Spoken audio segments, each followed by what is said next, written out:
ॻोठ अली मोहम्मद राजो चक नंबर 57 खां धनी बख्श राजे जो कुछ सारूणियूं लिखियल ये ख़ूबसूरत तहरीर है। त तू बेवफा थी वहीं, तू मुखां जुदा थी वहीं, दिल ज़रा थी वई, दिल ज़रा थी वई। तोखां पोइ हर शाम उदास गुज़रे थी, तोखां पोइ हर सुबुह विछोड़े जा वॾा वढ ॾे थो, तोखां पोइ हर रात सकरात जियां गुज़रे थी। हा साईं, तू त मूंखे छॾे हलियो वें, पर मुंहिंजी सार कोन लधई, अलाए छो अलाए छो अलाए छो।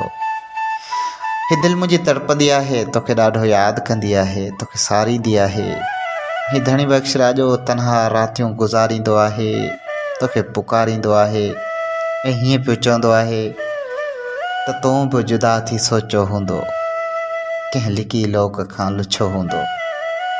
दोस्त दरमान न दिल जो ई गम नए सिर नओं मिलियो हूंदो, पाण गुज़री वियल वक़्त वांगुरु पाण खे यादि कंहिं कयो हूंदो। बज़म तुंहिंजी मञम मती रहंदी, मां न हूंदसि त को ॿियो हूंदो।